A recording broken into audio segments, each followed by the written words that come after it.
Feliz y bendecido día, aprendiendo un curso de milagros. El secreto de la verdadera oración es olvidarte de las cosas que crees necesitar. Pedir algo específico es igual que ver el pecado primero y luego perdonarlo. Del mismo modo, al orar pasas por alto tus necesidades específicas, tal como las ves, y las dejas en manos de Dios.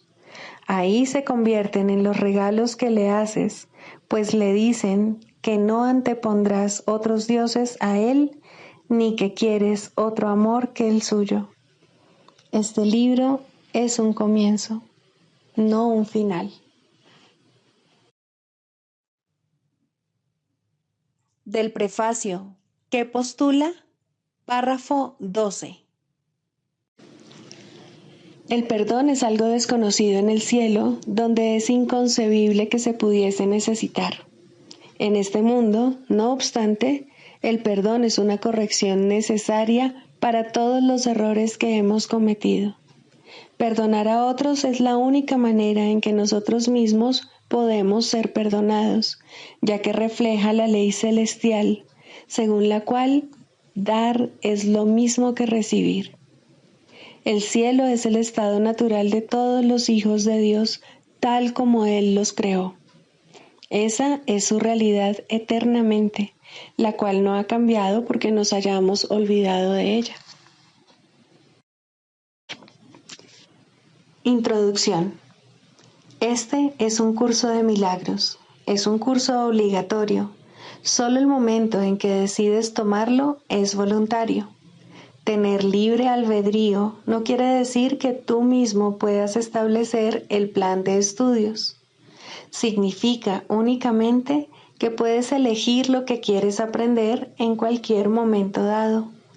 Este curso no pretende enseñar el significado del amor, pues eso está más allá de lo que se puede enseñar.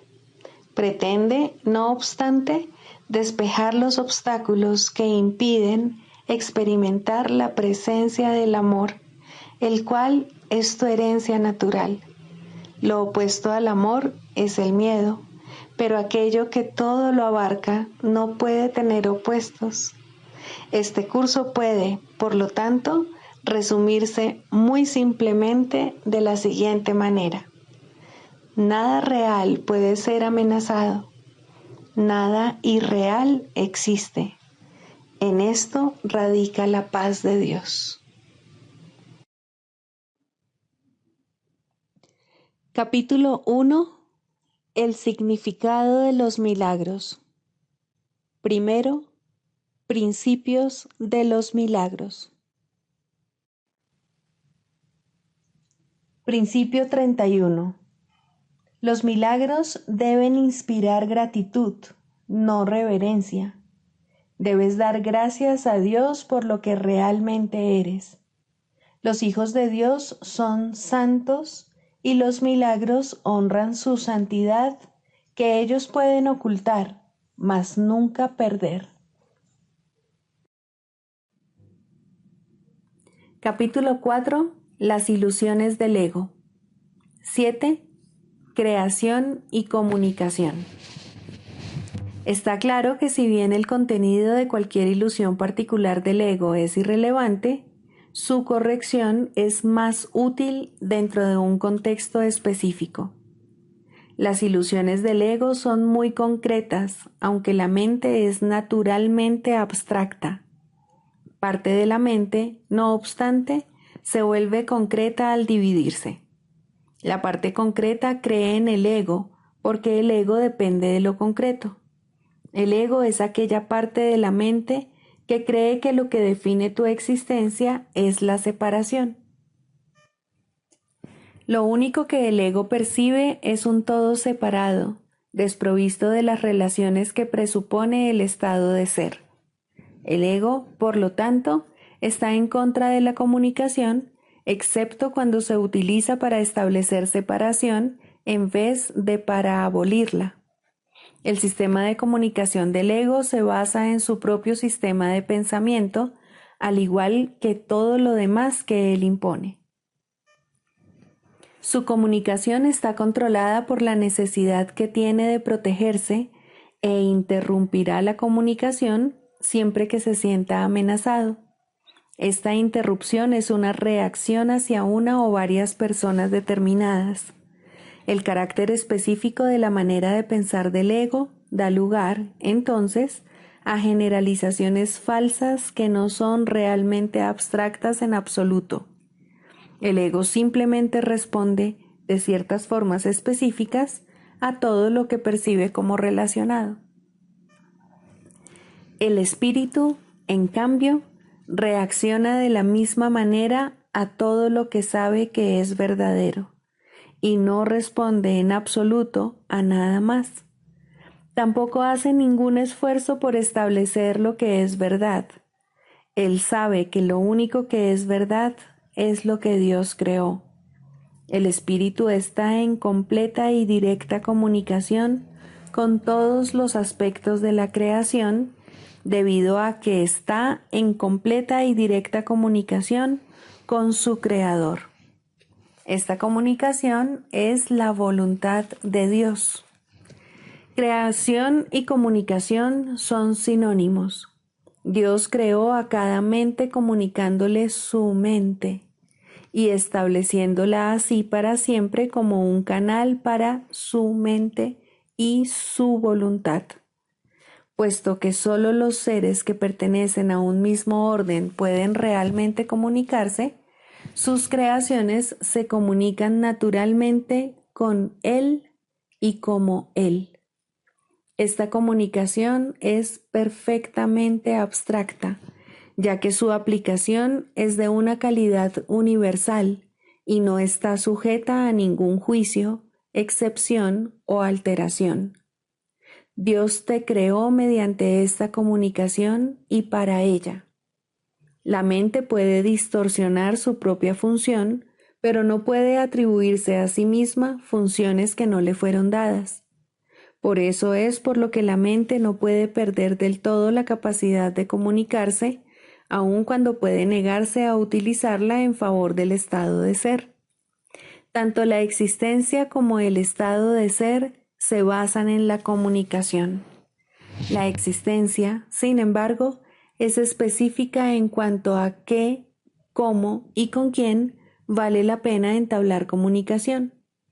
El estado de ser carece por completo de estas distinciones. Es un estado en el que la mente está en comunicación con todo lo que es real.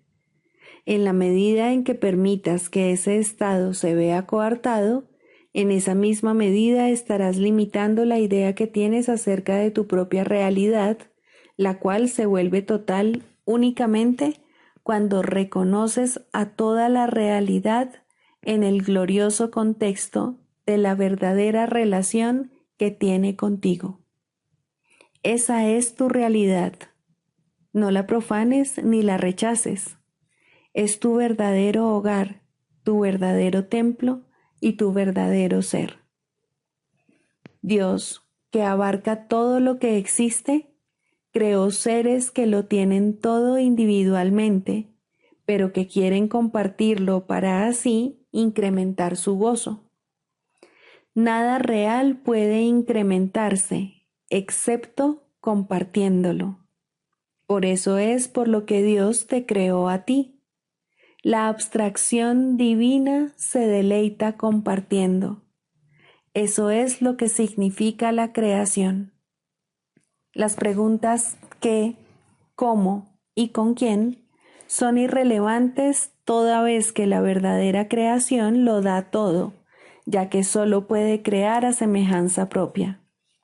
Recuerda que la diferencia que hay entre tener y ser en la existencia, en el reino no existe. En el estado de ser, la mente siempre lo da todo. La Biblia afirma repetidamente que debes alabar a Dios. Esto no quiere decir que debas decirle cuán maravilloso es. Dios no tiene un ego con el que aceptar tal alabanza, ni percepción con que juzgarla. Pero a menos que desempeñes el papel que te corresponde en la creación, su gozo no será total, porque el tuyo no lo es.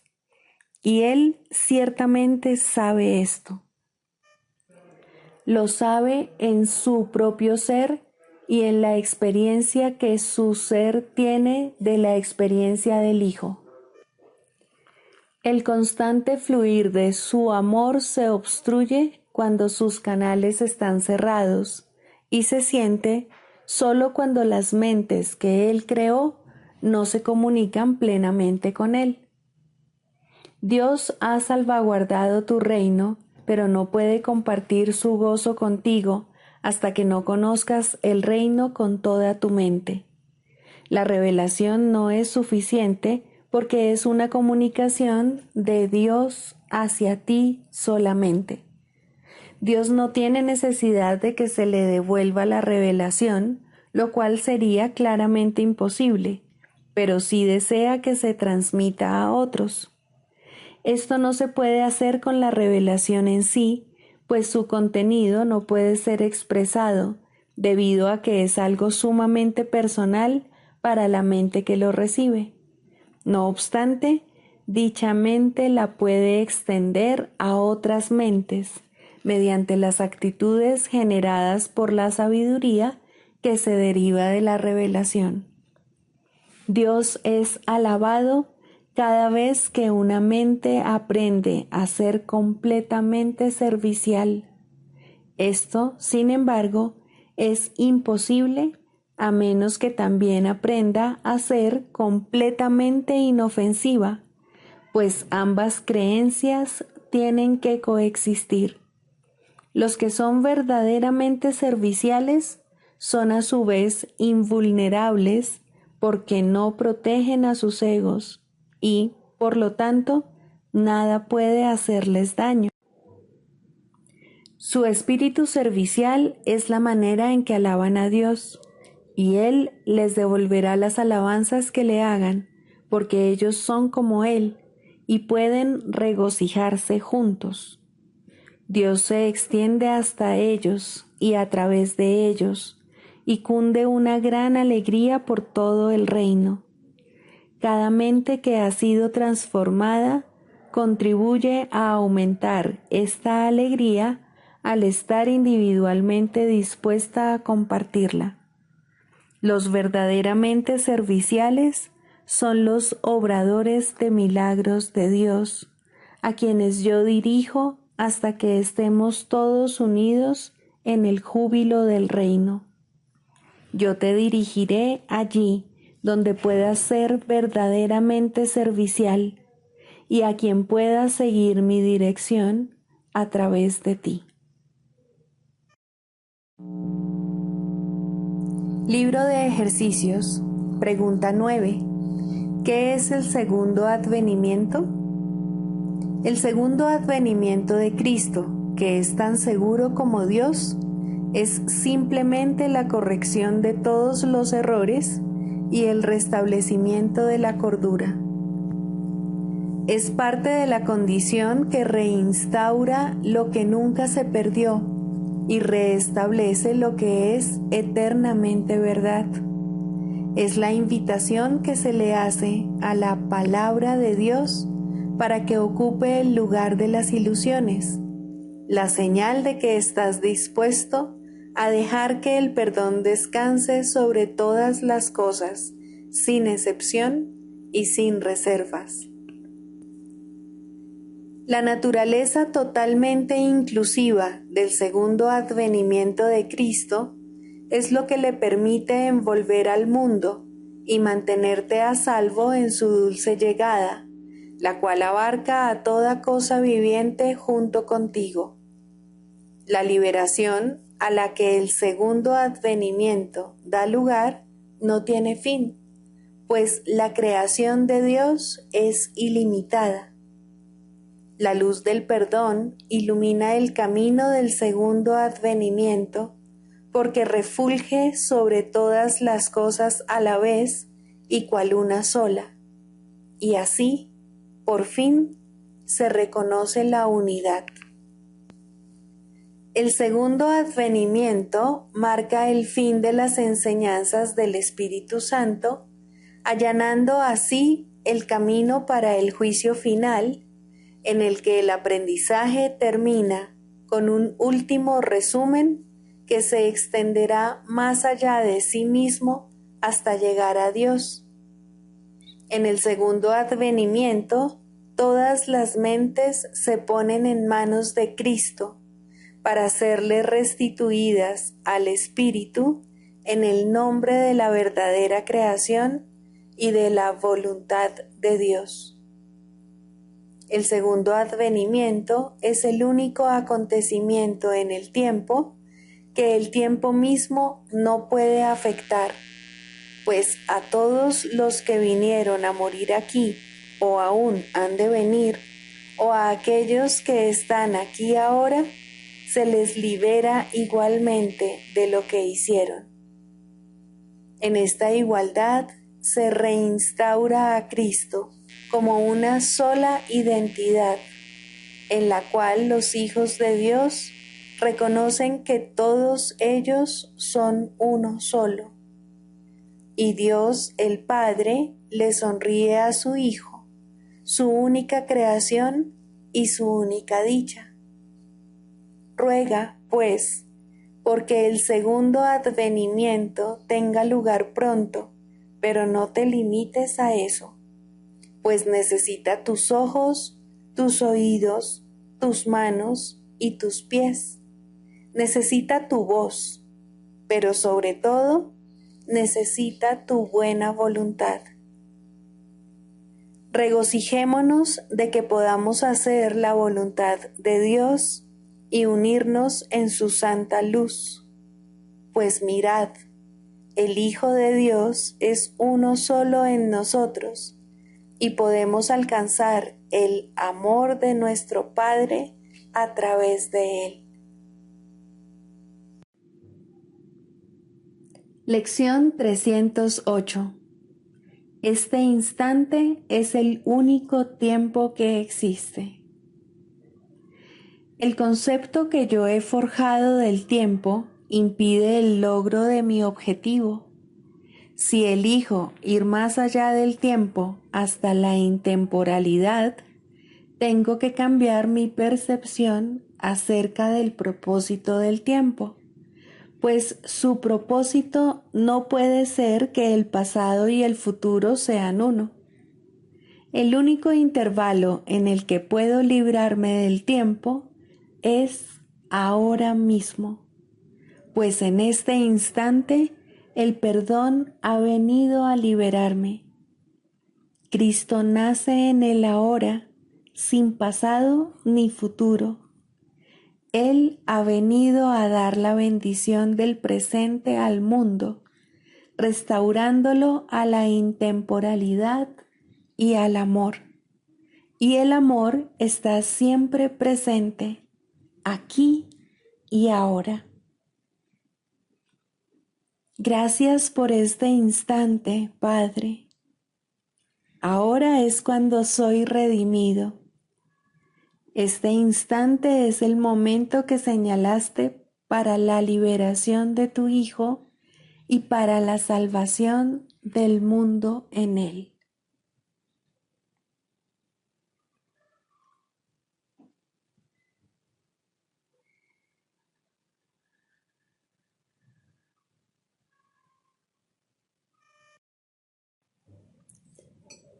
Manual para el maestro.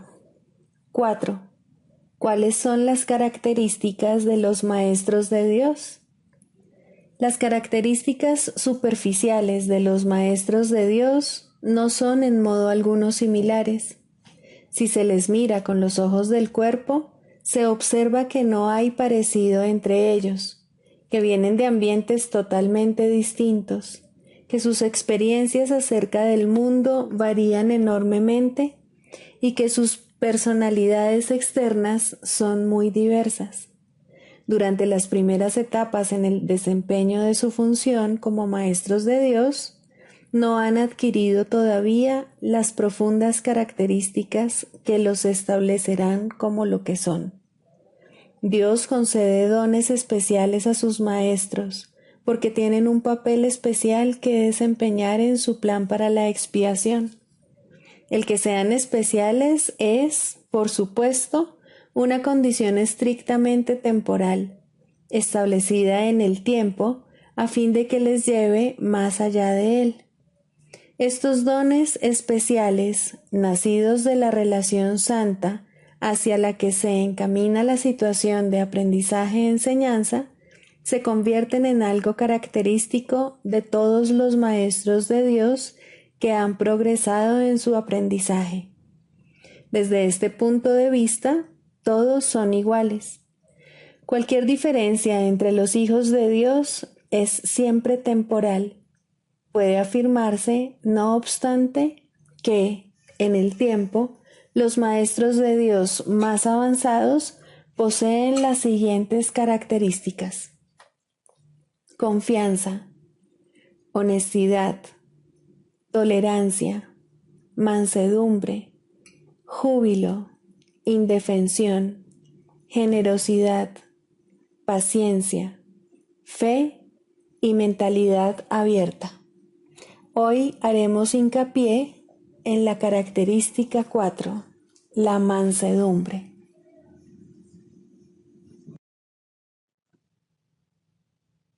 Del Manual para el Maestro, pregunta 4. ¿Cuáles son las características de los maestros de Dios? 4. Mansedumbre. Para los maestros de Dios, el daño es algo imposible. No pueden infligirlo ni sufrirlo. El daño es el resultado de juzgar. Es el acto deshonesto que sigue a un pensamiento deshonesto. Es un veredicto de culpabilidad contra un hermano y por ende contra uno mismo. Representa el fin de la paz y la negación del aprendizaje. Demuestra la ausencia del plan de aprendizaje de Dios y el hecho de haber sido sustituido por la demencia. Todo maestro de Dios tiene que aprender, y bastante pronto en su proceso de formación, que hacer daño borra completamente su función de su conciencia. Hacer daño le confundirá y le hará abrigar sospechas y sentir ira y temor. Hará que le resulte imposible aprender las lecciones del Espíritu Santo. Tampoco podrá oír al Maestro de Dios, quien solo puede ser oído por aquellos que se dan cuenta de que hacer daño, de hecho, no lleva a ninguna parte y de que nada provechoso puede proceder de ello. Los maestros de Dios, por lo tanto, son completamente mansos. Necesitan la fuerza de la mansedumbre, pues gracias a ella, la función de la salvación se vuelve fácil. Para los que hacen daño, llevar a cabo dicha función es imposible.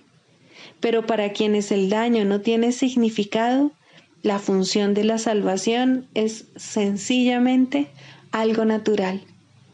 ¿Qué otra elección, sino esta, tiene sentido para el que está en su sano juicio?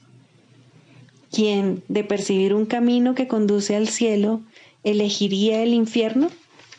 ¿Y quién elegiría la debilidad que irremediablemente resulta de hacer daño cuando puede elegir la fuerza infalible, todo abarcante e ilimitada de la mansedumbre?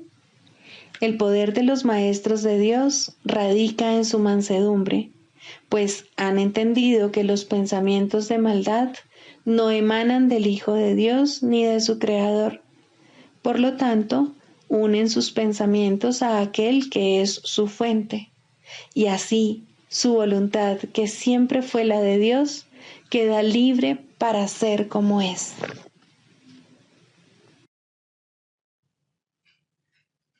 Clarificación de términos. El ego, el milagro. Las ilusiones no perdurarán. Su final es indudable y eso es lo único que es seguro en su mundo. Por eso es por lo que es el mundo del ego. ¿Qué es el ego? El ego no es más que un sueño de lo que en realidad eres. un pensamiento de que estás separado de tu Creador y un deseo de ser lo que Él no creó. El ego es un producto de la locura, no de la realidad.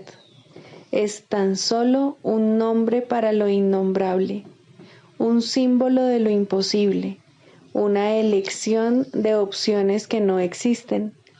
Le damos un nombre solo para que nos ayude a entender que no es más que un pensamiento ancestral según el cual aquello que se ha inventado es inmortal. Mas, ¿qué podría proceder de ello excepto un sueño que, al igual que todos los demás sueños, tan solo puede terminar en la muerte? ¿Qué es el ego? El ego no es nada, pero se manifiesta de tal forma que parece ser algo. En un mundo de formas no se puede negar al ego, pues solo él parece real. Mas, ¿podría el Hijo de Dios, tal como su Padre lo creó, morar en una forma o en un mundo de formas? Si alguien te pide que definas al ego y expliques cómo se originó, es porque cree que el ego es real e intenta, por definición, asegurarse de que su naturaleza ilusiva quede oculta tras las palabras que parecen otorgarle realidad. Ninguna definición que se haya hecho de una mentira puede hacer que ésta sea verdad, ni tampoco puede haber una verdad que las mentiras puedan realmente ocultar. La irrealidad del ego no se niega con palabras, ni su significado se vuelve claro por el hecho de que su naturaleza parezca tener una forma. ¿Quién puede definir lo indefinible? Sin embargo, incluso para esto hay una respuesta. No podemos formular realmente una definición de lo que es el ego, pero sí podemos decir lo que no es. Y esto lo podemos ver con perfecta claridad.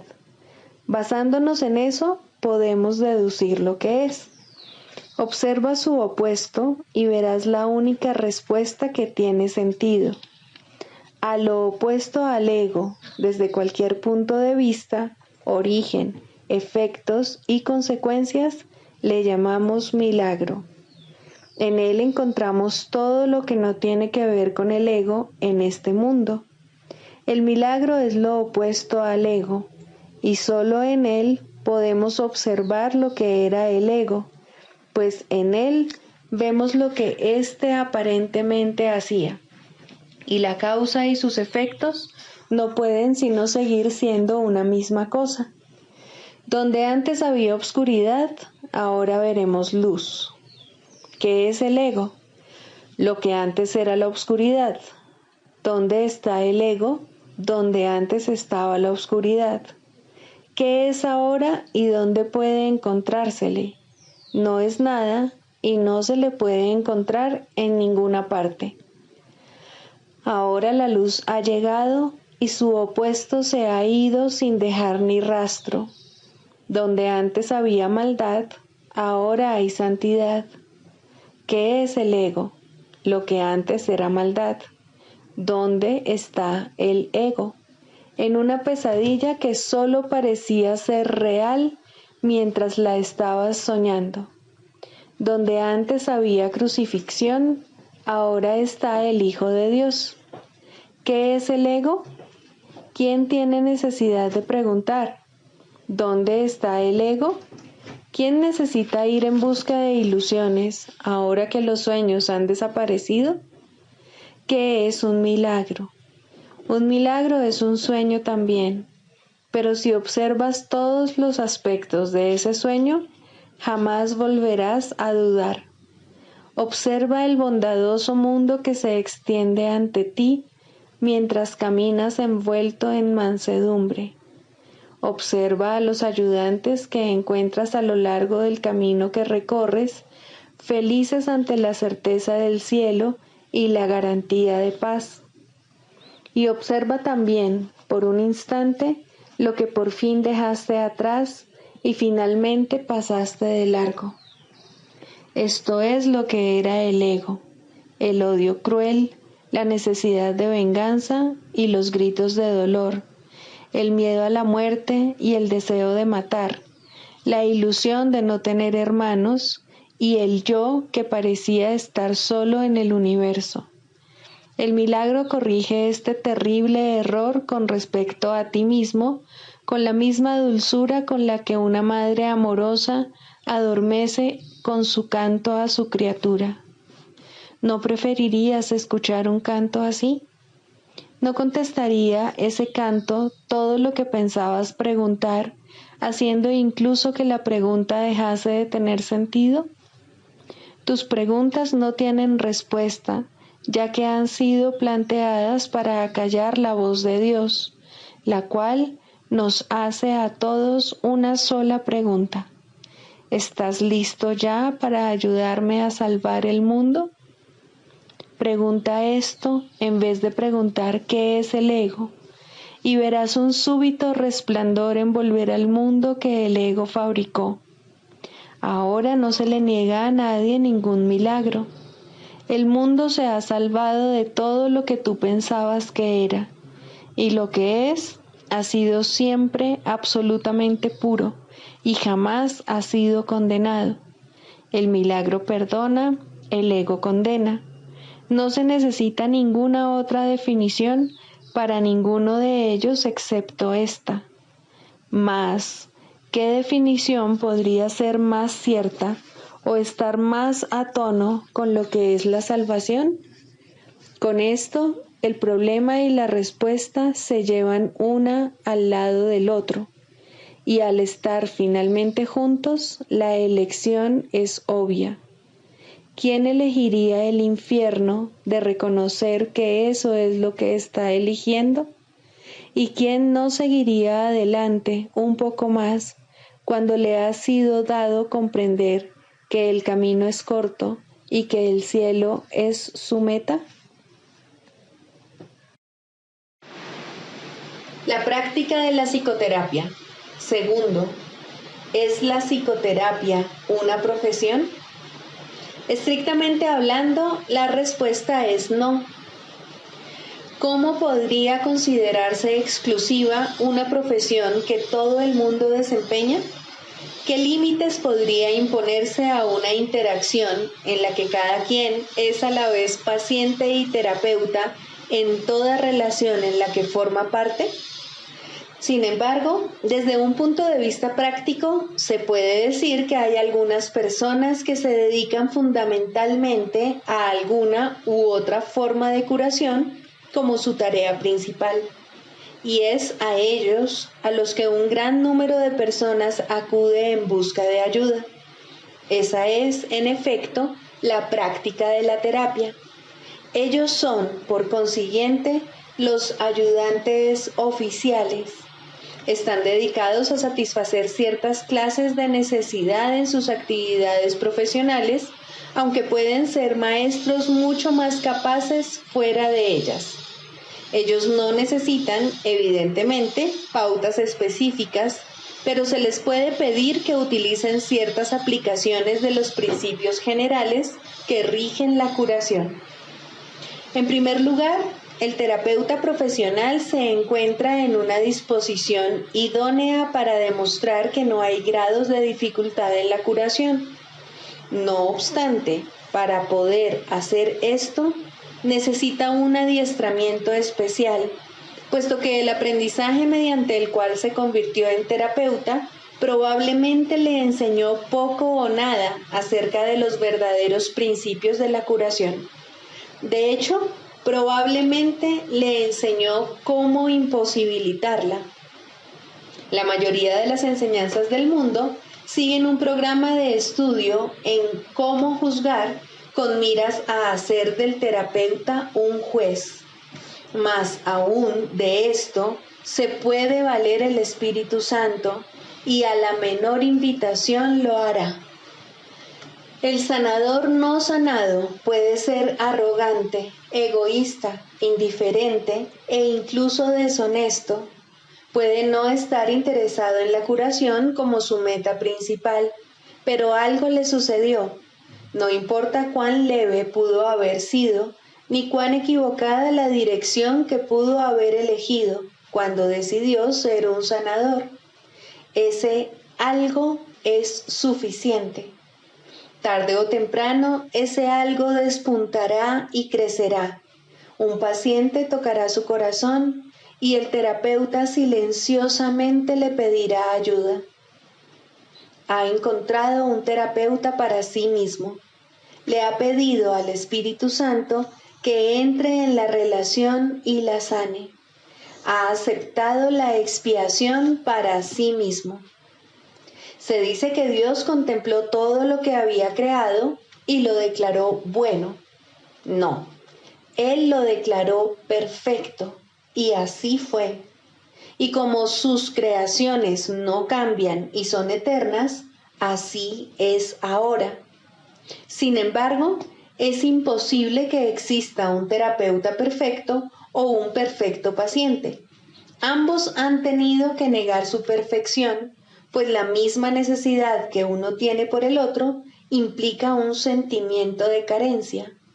Una relación de uno a uno no es la relación una. Sin embargo, es el medio de retorno, el camino que Dios eligió para el regreso de su Hijo. En ese extraño sueño debe adentrarse una extraña corrección, pues solo eso es la llamada a despertar. ¿Y qué otra cosa, si no, debe ser la terapia? Despierta y regocíjate, pues todos tus pecados te han sido perdonados. Este es el único mensaje que dos personas deberían darse la una a la otra.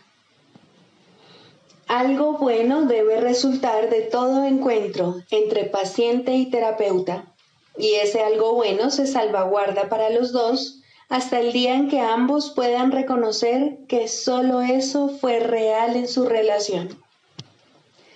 En ese momento, lo bueno se les devuelve, bendecido por el Espíritu Santo, como regalo de parte de su Creador y como muestra de su amor. Pues la relación terapéutica debe llegar a ser como la relación entre el Padre y el Hijo. No hay otra, porque no hay nada más. Los terapeutas de este mundo no esperan ese resultado, y muchos de sus pacientes serían incapaces de aceptar su ayuda si ese fuese el caso. No obstante, ningún terapeuta establece realmente el objetivo de las relaciones de las que forma parte. Su comprensión comienza con este reconocimiento y continúa a partir de ahí. En el instante en que el terapeuta se olvida de juzgar al paciente, es cuando tiene lugar la curación. Algunas relaciones jamás llegan a ese punto, aun cuando tanto paciente como terapeuta pueden cambiar sus sueños en el proceso. Sin embargo, no será el mismo sueño para ambos, y por ende no es el sueño del perdón en el que ambos despertarán algún día. Lo bueno se salvaguarda, de hecho se atesora, pero es poco el tiempo que se ahorra. Los nuevos sueños perderán su atracción temporal y se convertirán en sueños de miedo, que es el contenido de todos los sueños. No obstante, ningún paciente puede aceptar más de lo que está listo para recibir, y ningún terapeuta puede ofrecer más de lo que cree tener. Por lo tanto, hay un lugar para todas las relaciones de este mundo, y aportarán tanto bien como cada una pueda aceptar y utilizar.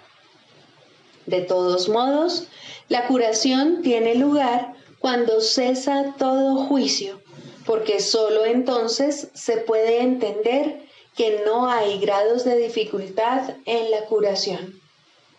Este entendimiento es crucial para el sanador sanado. Ha aprendido que no es más difícil despertar a un hermano de un sueño que de otro. Ningún terapeuta profesional puede mantener este entendimiento todo el tiempo en su mente y ofrecérselo a todo el que acude a él. Hay algunos en este mundo que casi lo han logrado, pero no han aceptado el regalo del todo para poder permanecer aquí y dejar que su comprensión permanezca en la tierra hasta el final de los tiempos. Realmente no se les debe llamar terapeutas profesionales. Son los santos de Dios. Son los salvadores del mundo. Su imagen ha de permanecer porque así lo eligieron. Toman el lugar de otras imágenes y su ayuda llega en forma de tiernos sueños. Una vez que el terapeuta profesional se ha dado cuenta de que las mentes están unidas, puede también reconocer que el concepto de grados de dificultad en la curación no tiene sentido.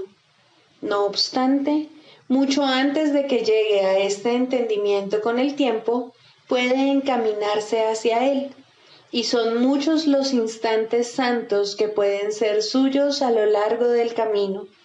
Una meta marca el final de una jornada, no el comienzo, y a medida que se alcanza cada meta, otra puede vislumbrarse más adelante. La mayoría de los terapeutas profesionales apenas se encuentran al comienzo de la fase inicial de la primera jornada. Incluso aquellos que han comenzado a comprender lo que deben hacer pueden oponerse a dar el primer paso. Sin embargo, todas las leyes de la curación pueden ser suyas en un solo instante. La jornada no es larga excepto en sueños. El terapeuta profesional posee una ventaja que puede ahorrarle una enorme cantidad de tiempo si la usa adecuadamente. Ha elegido una senda en la que existe una gran tentación a hacer un mal uso de su papel. Si escapa a la tentación de asumir una función que no le ha sido dada, podrá superar muchos obstáculos a la paz con bastante rapidez. Para entender que no hay grado de dificultad en la curación, tiene que reconocer también su igualdad con el paciente. No hay términos medios en esto. O bien son lo mismo o bien no lo son. Los intentos de los terapeutas de transigir con respecto a esto son extraños en verdad. Algunos utilizan la relación únicamente con el fin de coleccionar cuerpos para que les rindan culto en sus santuarios y ven esto como una curación. Muchos pacientes también consideran este extraño procedimiento como la salvación. Aún así, en cada encuentro hay uno que dice: hermano mío, elige de nuevo. No olvides que cualquier forma de especialismo debe ser defendida y lo será. El terapeuta que camina sin defensas dispone de la fortaleza de Dios, pero el terapeuta que anda a la defensiva ha perdido de vista la fuente de su salvación. Él ni ve ni oye. ¿Cómo puede entonces enseñar? Puede hacerlo porque la voluntad de Dios es que Él ocupe su puesto en el plan para la salvación, porque es la voluntad de Dios que ayude a su paciente a unirse a Él allí, y porque su incapacidad para ver y oír no limita al Espíritu Santo en modo alguno, excepto en el tiempo, pues en el tiempo puede haber un gran intervalo entre el ofrecimiento y la aceptación de la curación. Este es el velo que cubre la faz de Cristo, pero no puede ser sino una ilusión, porque el tiempo no existe y la voluntad de Dios ha sido siempre exactamente como es. El canto de la oración. Tercero, la separación en contraposición a la unión. La falsa curación sana al cuerpo en parte, pero nunca de forma total. Sus metas separadas se pueden apreciar claramente en esto, pues no elimina la maldición del pecado que yace sobre él. Por consiguiente, todavía engaña. No es realizada por uno que comprende que el otro es exactamente igual que él, pues esto es lo que hace posible la verdadera curación. Cuando es falsa, hay un poder que uno de ellos posee que no ha sido otorgado a ambos por igual. En esto se muestra la separación, y con eso se pierde el significado de la verdadera curación y surgen ídolos para opacar la unidad que es el Hijo de Dios. Curar para separar puede parecer una idea extraña. Sin embargo, lo mismo se puede decir de toda forma de curación basada en cualquier tipo de desigualdad. Esas formas pueden sanar el cuerpo y, de hecho, generalmente se limitan a eso. Alguien sabe más, se ha adiestrado mejor o es quizás más talentoso y sabio. Por lo tanto, puede curar a alguien que se encuentra por debajo de él y bajo su amparo. El cuerpo se puede curar de esta manera porque en sueños la igualdad no puede ser permanente. El sueño se compone de modificaciones y cambios. Curarse parece consistir en encontrar a alguien más sabio, quien, mediante sus artificios y conocimientos, lo consiga. Alguien sabe más. Esta es la frase mágica por medio de la cual el cuerpo parece ser el objeto de la curación, tal como el mundo la concibe. Y a este alguien más sabio, el otro se dirige para beneficiarse de su conocimiento y habilidad, para encontrar en él remedio para su dolor. ¿Cómo puede ser eso? La verdadera curación no puede proceder de una desigualdad asumida, que posteriormente se acepta como la verdad y luego se usa para ayudar a sanar a los heridos y calmar la mente que sufre de la agonía de la duda.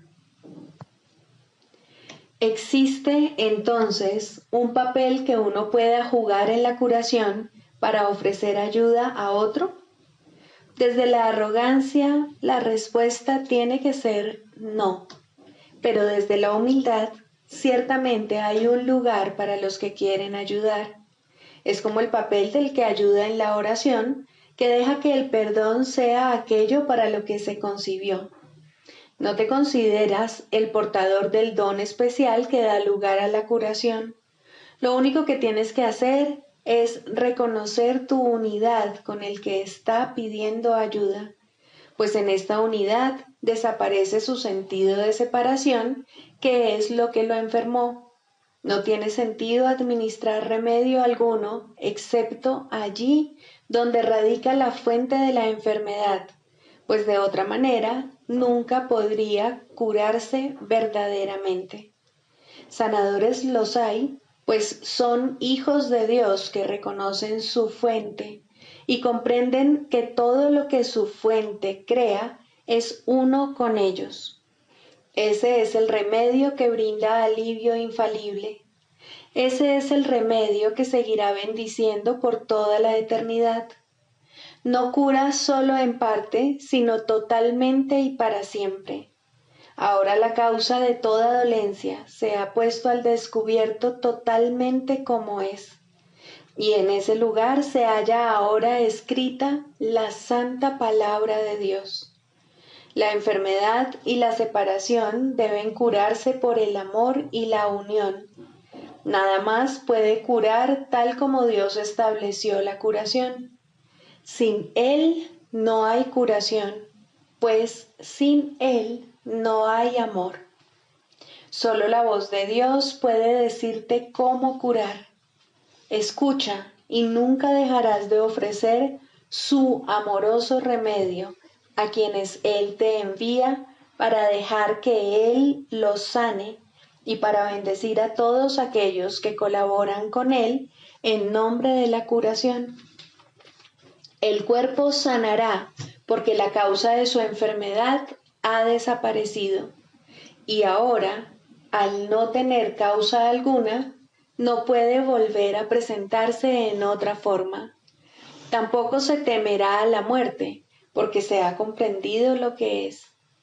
Aquel que verdaderamente se ha curado no tiene miedo, pues el amor ha entrado allí donde antes había ídolos, y el miedo ha cedido finalmente ante Dios. Sigamos a Jesús haciendo del perdón algo tan natural como respirar y algo tan vital como el aire. Amén.